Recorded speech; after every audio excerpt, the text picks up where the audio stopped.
Dawn of time, when the world was still young and the African savannas lay like a sea of golden grass under the unforgiving sun, the first people looked up to the sky and saw the eternal dance of the stars. It was a time when the baobabs, trees as old as the earth itself, whispered secrets to the winds, and the rivers meandering through the landscape were venerated as pulsating arteries of the great Mother Earth. Drums resounded in the night, echoing the heartbeat of the cosmos, and men and women, children of stardust, walked between the sacred and the profane, between the visible and the invisible.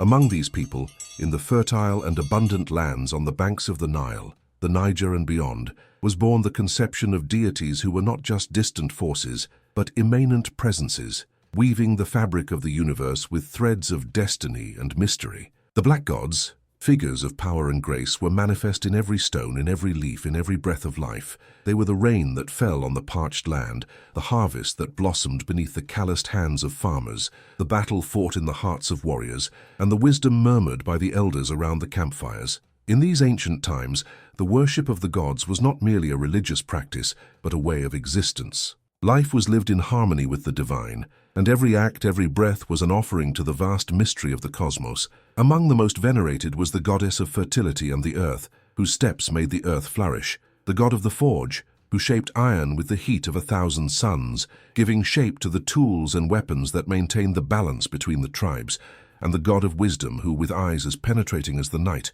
revealed the secrets of the world to those who were worthy. The stars, which dotted the sky like diamonds set in a dark velvet mantle, were seen as the watchful eyes of the ancestors, always present, always watching, always guiding. The rituals performed under its light were full of meaning and power, uniting the people in an indissoluble bond of tradition and faith. The songs sung were prayers that ascended to the heavens, carrying hopes and fears, while the dances, with their rhythmic steps, echoed the beats of the drums, invoking the presence of the gods among mortals. At the heart of these civilizations, ancestry was the thread that stitched the past to the present, a living testament to the power and wisdom of those who came before. The ancestors, although buried under sacred ground, lived in the stories told, in the lessons passed down from generation to generation.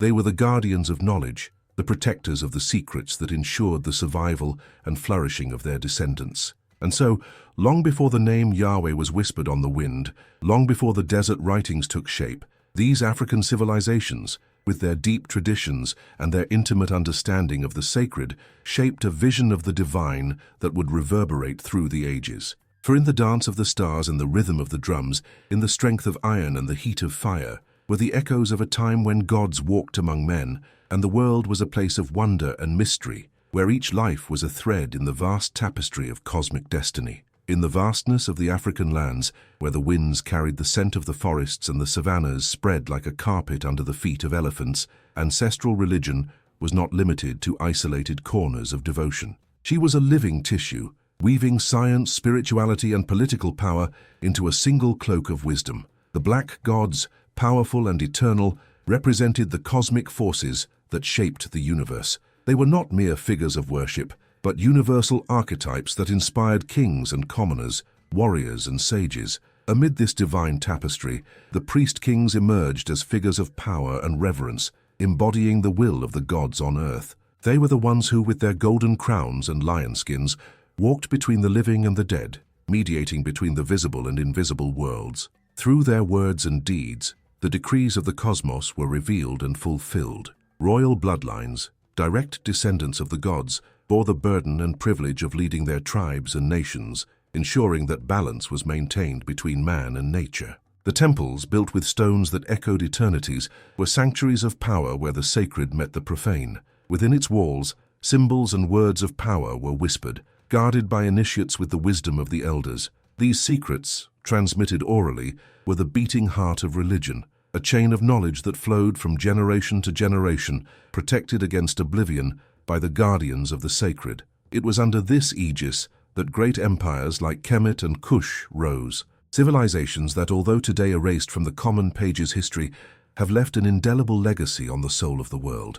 Kemet, with its sky-touching pyramids, was a testament to human power and ingenuity in communion with the divine. Kush, with its riches and its black-faced kings, was a beacon of culture and strength that lit up the banks of the Nile. In these lands, the black man was seen not as a simple inhabitant of the earth, but as a legitimate bearer of the sacred. Dark skin, reflecting the depth and mystery of the universe, was a symbol of direct connection with the ancestors and the primordial forces of the cosmos. Thus, every ritualistic act, every offering, every dance around the fires was a reaffirmation of their divine connection, a reminder that they were indeed the chosen children of Mother Earth. African ancestral religion, therefore, was not just a set of beliefs. It was a way of life, a worldview where the human and the divine walked side by side, where life was an eternal cycle of birth, death, and rebirth, reflected in the waters of the rivers, the shadow of the mountains, and the eternal shine of the stars. And so, as time moved forward like an inexorable river,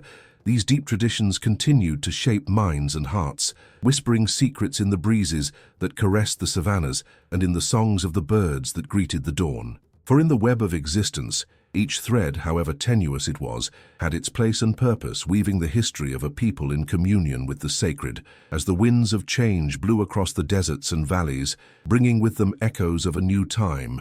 The African sky, once filled with the harmonious dance of multiple deities, began to know the distant thunder of a single God calling for dominion.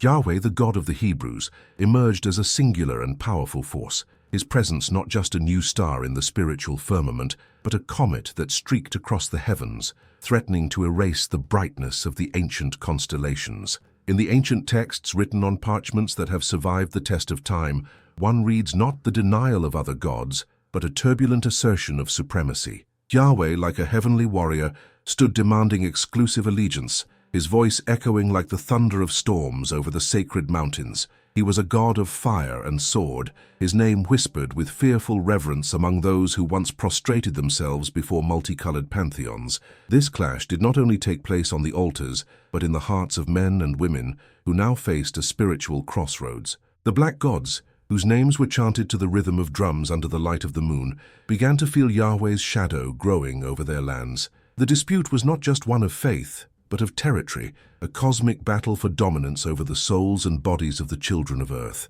In the hearts of villages and cities, where the scent of spices and the sound of voices told ancient stories, whispers of demonization began to infiltrate. The gods that were once celebrated as guardians and benefactors gradually became seen as mere idols, their powers lowered by the words of Yahweh's new priests. The statues carved from stone and wood, which once emanated the divine essence, were now looked upon with disdain, their meanings distorted by new narratives. This process of transformation was not just spiritual, it was a restructuring of power that reverberated through social and political structures. The priest-kings, who had once drawn their divine right to rule from the complex cosmologies of their ancestors, now found their authority challenged by those who allied themselves with the emerging monotheism. The legitimization of power became linked not only to blood and tradition, but to the alliance with the new God who promised protection and prosperity in exchange for exclusive devotion.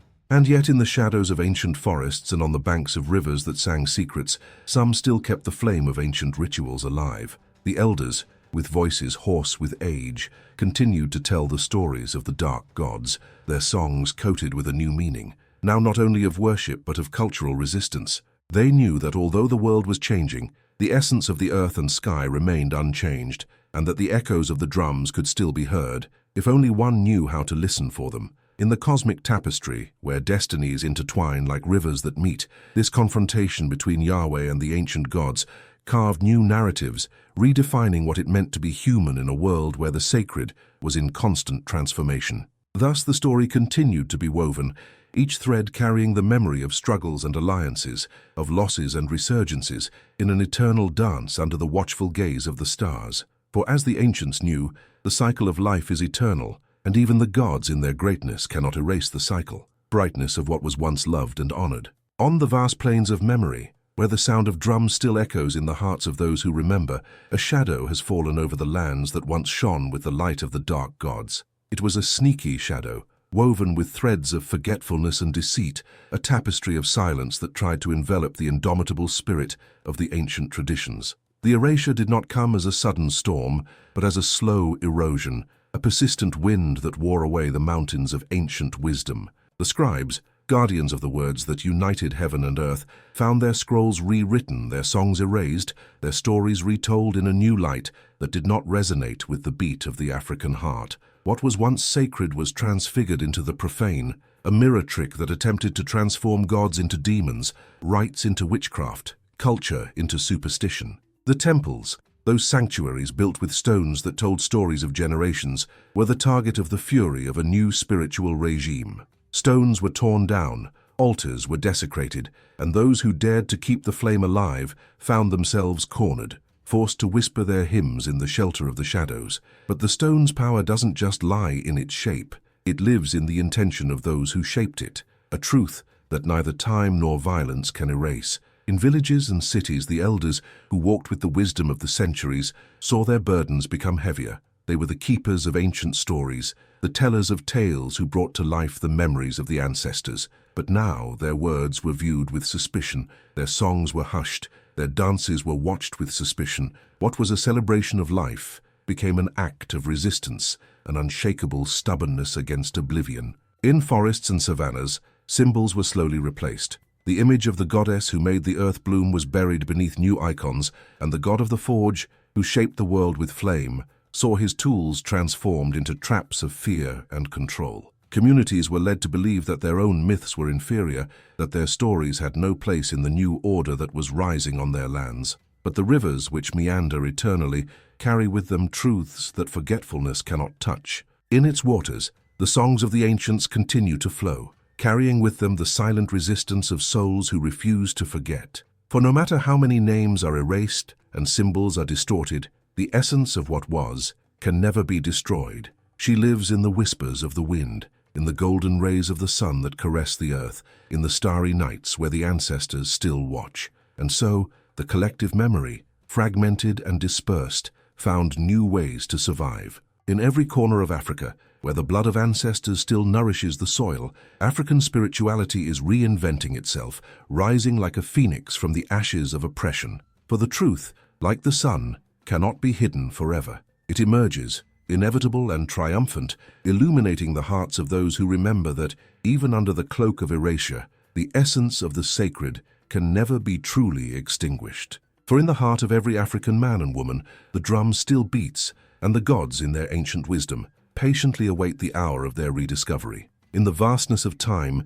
where the shadows of oblivion try to erase the ancient glow, the story of the black divine lineage emerges, a golden thread that weaves the tapestry of a glorious past where kings walked like gods and priests whispered secrets between worlds. This lineage, rich in mysteries and wisdom, carries in its blood the mark of the divine, a spiritual heritage that transcends the barriers imposed by time and oppression. On the African plains, where the wind sings ancient songs and the mountains hold the secrets of the ancestors, kings stood not only as earthly leaders, but as living incarnations of heavenly power. They were the bridge between heaven and earth, their deeds resounding with the beat of drums that echoed the heart of the cosmos. With crowns made of gold and lion skins, kings were symbols of strength and wisdom, guiding their people with steady hands and wise hearts. The priests, in turn, were the mediators between the visible and the invisible, those who deciphered the whispers of the winds and translated the messages from the gods to men. In his hands, rituals took shape,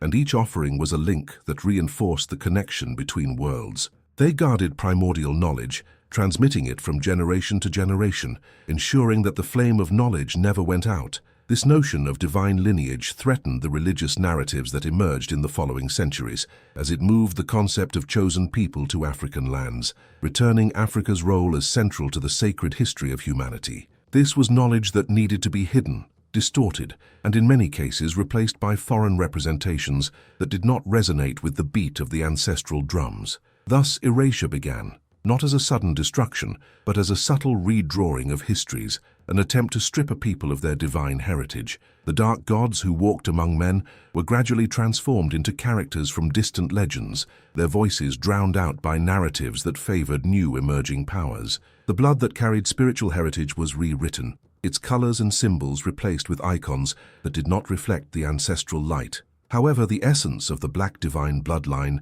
cannot be erased so easily. It lives in the veins of its descendants, pulsing with the strength of 1,000 suns, an invisible chain that resists being broken. Every heartbeat, every breath is a reaffirmation of this sacred connection, a reminder that despite efforts to silence your story, the truth cannot be contained. In the stories whispered around the campfires, in the songs that rise to the starry skies, the memory of the black divine lineage finds ways to resurface. For the earth in its eternal wisdom holds the stories of those who came before, and the rivers in their perpetual dance carry these stories forward, ensuring that ancient knowledge is never completely lost.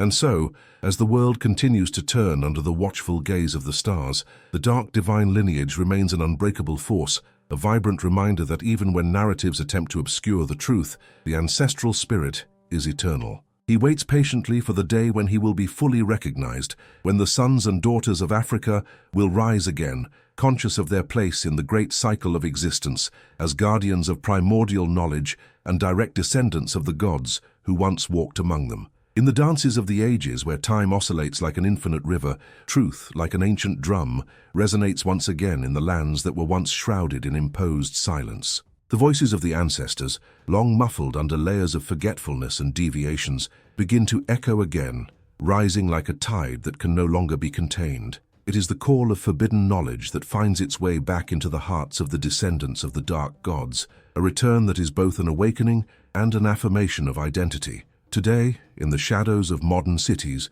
and in the villages that dot the savannah, the ancestral spirit stirs. It awakens in dreams and visions, in research and discoveries, in a growing movement that seeks to bring together the scattered fragments of a spirituality that never truly died. Every day, the stories that were stored in the bones of the earth and in the currents of the rivers are reborn, telling of ancient times when the sacred was a living and present force, an entire universe of meaning that pulsed in Africa. This resurgence is not just a rediscovery of old stories, but a reconnection with a way of life that celebrates life in its entirety, embracing earth, sky, and everything in between. The realization that before Yahweh, the dark gods reigned with wisdom and power, brings with it a wave of empowerment and self-knowledge for generations who have been taught to ignore their ancestral roots. This revelation is a bridge that connects the past to the present, offering a path back to the dignity that was obscured but never destroyed. Under the watchful eye of the stars, who have witnessed the rise and fall of empires,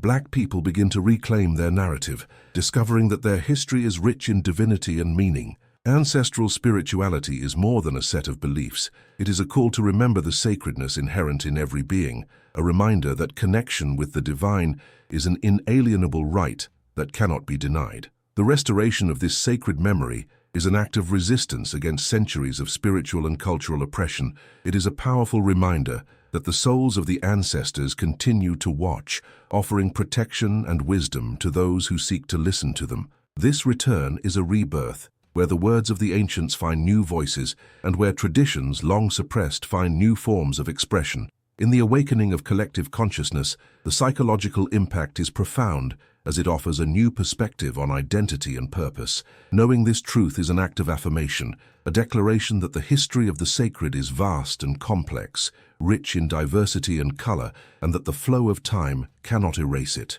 This recognition is not a rejection of current faith, but an expansion of understanding of the divine, an acceptance that the sacred transcends borders and is older than any imposed limit. Thus, as generations raised in the shadows of oblivion begin to walk again in the light of rediscovered truth, they carry with them the legacy of the dark gods. This legacy, like the eternal brightness of the stars, lights the way to a future where African spirituality is honored and celebrated, where each individual is reminded of their eternal connection to the cosmos. And so, in the endless cycle of life, the return of forbidden knowledge becomes a new chapter in the great saga of the sacred, a reminder that the essence of existence is as vast and infinite as the universe itself.